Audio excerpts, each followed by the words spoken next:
Tiens. Juste un hasard comme ça, je me suis dit, allez, je suis branché au Wi-Fi, je vais regarder. Et oui, 2024, 26.8. Et comme tu vas le voir, il va y avoir une super amélioration. Tiens, d'ailleurs, j'avais pas vu qu'il y avait un rappel OTA. Super, ok. Du coup, il y avait déjà pas suffisamment de freinage d'urgence avant. Là, ils ont ajouté des nouveaux scénarios. Le freinage automatique d'urgence est activé par défaut. D'accord, il n'y a pas moyen de le désactiver. J'ai peur. Je vais pas pouvoir le tester dans cette vidéo. On va quand même installer la mise à jour. Mais si tu veux, j'ai peur parce que la voiture, elle freine urgentement pour rien. Sans urgence. Ça craint.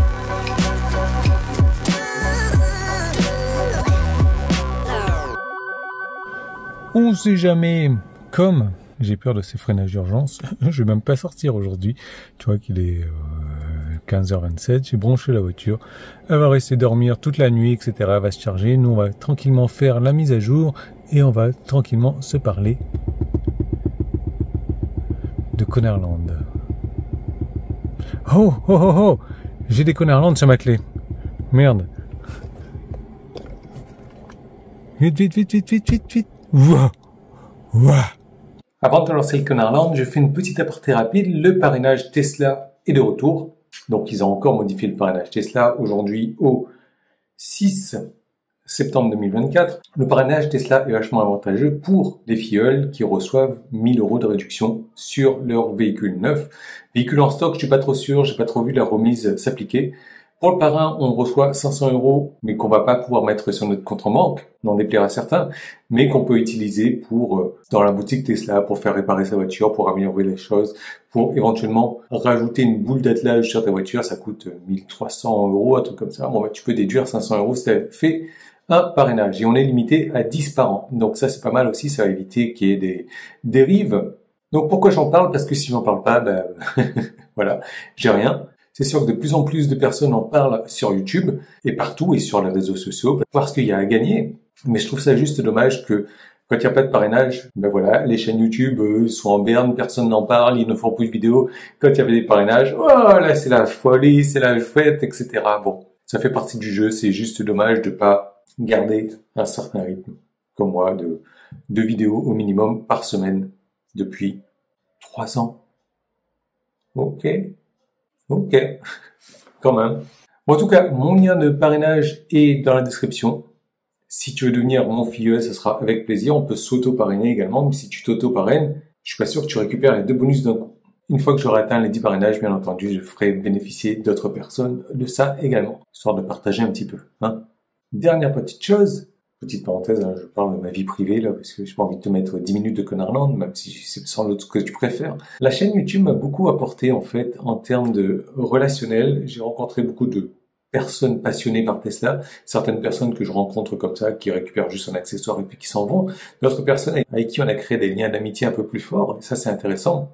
Et d'autres personnes avec qui j'ai créé des liens d'amitié un peu plus forts et qui malheureusement ne savent pas faire la part des choses entre le personnage qu'ils voient sur YouTube et le personnage que je suis dans la vraie vie et qui me zappent comme ça du jour au lendemain. Je n'y rien comprendre. Et là tu te dis comme un con, mais qu'est-ce que j'ai fait? Bon, voilà. D'autres personnes qui me chient dessus aussi et genre je me déplace pour jouer mon rôle de parrain et faire essayer la voiture, etc. à la personne concernée, cette même personne concernée, le jour où elle doit faire son achat, passe par un autre lien de parrainage. Ça fait partie des règles du jeu, ça fait partie de ça, mais c'est vrai que se faire chier dessus comme ça, j'apprécie moyen, ou se faire bazarder comme ça, comme, je sais pas, un vieux meuble parce que t'as dit quelque chose sur YouTube que t'aurais peut-être pas dû dire. Voilà, ça fait partie du jeu. Malheureusement, je vais pas changer ma façon de faire, je vais pas changer ma manière d'être, je vais pas changer ce que je diffuse sur YouTube parce que ça plaît a priori, pas suffisamment, sinon j'aurais 14 millions d'abonnés. Mais voilà, il faut savoir faire la part des choses entre le rôle que je joue sur YouTube, le mec très con que je suis dans la vie de tous les jours, et se dire que voilà, si on est devenu pote dans la vie de tous les jours, je suis pas pote avec le mec qui est sur YouTube, quoi. C'est une autre personne. Enfin bref, il y a des trucs qui paraissent logiques et bon, c'est dommage, c'est la vie, c'est comme ça. Il faut savoir profiter de l'instant où les gens passent dans notre vie. Et quand ils sont plus là, On continue. Allez, c'était la petite minute parenthèse, etc. Tu retrouves encore une fois mon lien parrainage dans la vidéo. Je vais pas sortir 10 vidéos de plus par semaine, mais si tu veux être mon filleul, ça sera avec plaisir. Tu vois, j'ai toujours... Non, j'ai pas d'accessoires là derrière, mais parce qu'ils sont tous en train d'être testés dans la voiture. J'ai toujours des accessoires que je donne comme ça, surtout à mes filleuls. Voilà. Allez, à très bientôt, et on se connardise. On regarde du Conarland, parce qu'on va éviter d'être ces Conarlandais. Allez, on démarre tout de suite par du Conarland. Je démarre toujours par le Conarland des abonnés, même si les vidéos ne seront pas publiées dans le même ordre où je les reçois. Alors là, si tu veux m'envoyer des Conarland, donc conarland.fr, non, teslaventure974@gmail.com, et tu m'envoies ça et c'est publié dès lors que je peux. Là, c'est Luc qui m'envoie ça, et c'est sa fille qui conduisait, sa fille qui a un jeune permis a priori et qui a pris peur. Voilà ce qui va arriver là.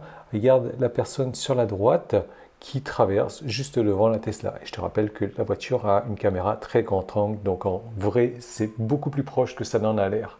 Allez, on continue toujours avec Luc, et là c'est pas mal vraiment ce qu'il a. On est vraiment dans la Conarland attitude.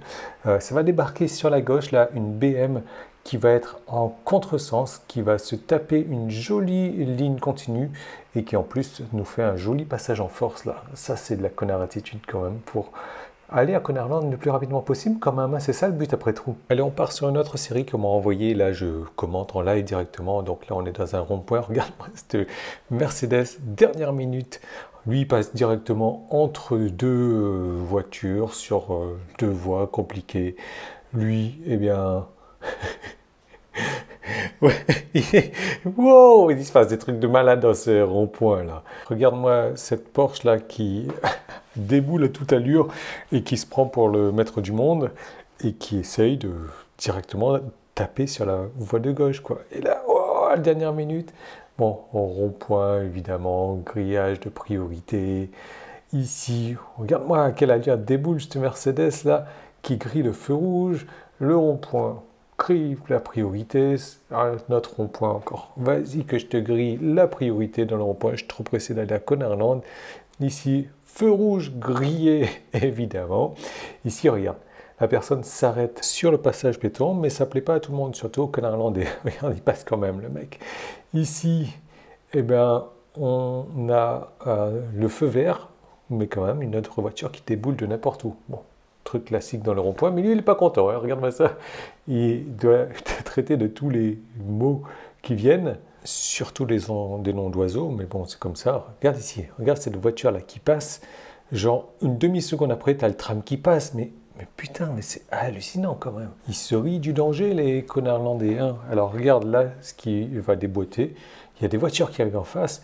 Le mec, il est en train de boucaner tout le monde avec son pot qui fume, tout ça pour doubler une petite voiture. Bon, évidemment, Conarlandais, hein, donc forcément très pressé. Lui, bah, ligne continue, hein, forcément, vas-y que je me fais plaisir. Ici, regarde où est-ce qu'il fait demi-tour. Zébra, ligne continue, plutôt. Voilà. Bah, vas-y que je te double sur la voie de droite, je me rabats direct encore sur la voie de gauche, vas-y, je suis le Conarlandais. Bon, ici on en a un beau, des feux rouges, là regarde le mec qui fait des appels de phare, etc. Pourquoi? Feu rouge, vas-y, je m'en fous, rien à foutre du feu rouge, je suis un Conarlandais. Et l'autre il suit derrière, hein. On est au feu rouge encore, regarde-moi la moto, tranquille, ça passe. Ici on est pas mal dans la Conarland attitude, tu vois, ligne continue, encore une fois. Dernière minute, il fait peur au 4x4 là, qui n'en peut plus, il est au bout de sa vie. Ici, pareil, ligne continue, vas-y, et je t'en double deux d'un coup, tandis que l'autre, il déboîte pour laisser passer un piéton. Ça, c'est un pneu qui éclate, c'est pas cool, ça c'est vraiment pas cool. Ici, qu'est-ce qu'on a? Bah, vas-y, je double par la droite, mais je double où? Sur la voie du bus, évidemment. Et ici, regarde, je regarde mon téléphone, hop, je me déporte sur la gauche, je fais peur à tout le monde, mais je suis un Conarlandais, donc allez, je te laisse là-dessus. Si tu n'es pas encore abonné, abonne-toi, active les notifications, laisse-moi un pouce en haut. On peut être Conarlandais et être piéton également, regarde-moi ça. On est sur une route à 4 voies qui roule quand même, bon, on est limité à 70 de vitesse, mais le mec, tranquille, vas-y que je marche sur la route tranquillement. C'est pas mal. Allez, je te retrouve très bientôt dans une prochaine vidéo.